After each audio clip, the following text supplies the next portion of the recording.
आप रोज़ विटामिन का टैबलेट लेते हैं या अगर आप ये सोचते हो कि विटामिन की टैबलेट हमारे हेल्थ के लिए सही है, हम इसका डेली यूज कर सकते हैं, तो ये वीडियो आपके लिए। आप ये वीडियो स्किप मत करना और पूरा देख के जाना। तो हेलो दोस्तों, मेरा नाम रोशन है और मैं आज आप लोग के लिए एक मिथ और फैक्ट लेके आया हूँ जिसमें सभी लोग जानते हैं कि विटामिन का टैबलेट हमारे हेल्थ के लिए सही होता है। क्या एक्चुअली में विटामिन का टैबलेट हमारे लिए सही है या नहीं? तो आइए जानते हैं कब विटामिन की टैबलेट हमारे लिए सेफ़ है। तो आइए जानते हैं। सबसे पहले हम आपको बता दें कि विटामिन का जो टैबलेट है वो एक मेडिसिन है, ना कि सप्लीमेंट। तो आइए जानते हैं उसका कब हमें डेली यूज करना चाहिए।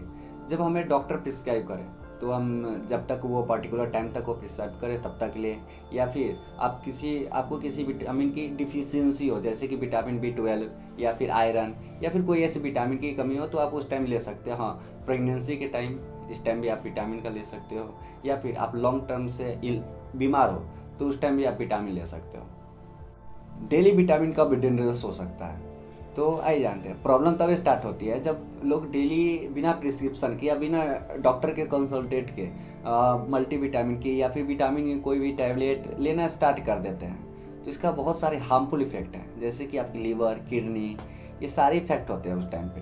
तो भूल कर भी बिना डॉक्टर के प्रिस्क्रिप्शन और बिना किसी कंसल्टेंसी के आप उस विटामिन की टैबलेट को ना लें। विटामिन का कुछ ओवरडोज हो जाता है। जैसे कुछ एग्जांपल हम लोग जानते हैं। विटामिन ए, जब विटामिन ए हमारे बॉडी में बढ़ जाता है तब हमें लीवर की प्रॉब्लम होती है, लीवर डैमेज होना स्टार्ट हो जाता है, हमें हेडेक होता है। अब विटामिन डी का बात करें, विटामिन डी जो है उसमें किडनी डैमेज होता है और फिर कैल्शियम का इम्बैलेंस हमारे बॉडी में हो जाता है। देन विटामिन सी की बात करें, जब विटामिन सी हमारे बॉडी में बढ़ जाता है तो हमें एसिडिटी होने लगती है या फिर लूज मोशन होने लगता है।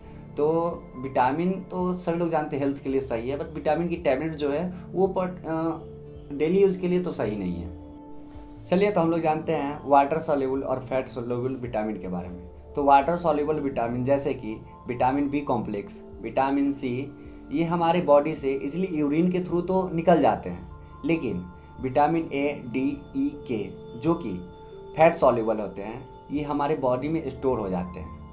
और आपको एक मज़े की बात बताओ, ये हमारे बॉडी में स्टोर होती है। सबसे ज़्यादा प्रॉब्लम इसी विटामिन से होता है जो कि फैट सॉल्युबल होता है। बेस्ट और सेफ एडवाइस क्या है?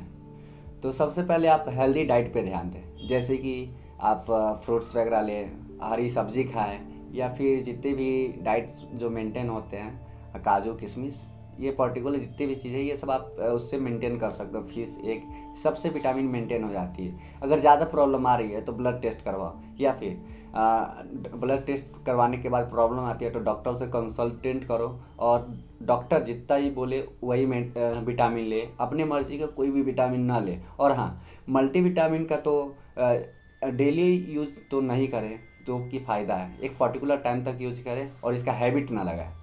तो ऐसे ही अपडेट के लिए हमें फॉलो करें और मोर फार्मा जॉब वैकेंसी या फिर ऐसे ही टिप्स और नए चीज़ जानने के लिए हमें सब्सक्राइब करें और फॉलो करें। Thank you.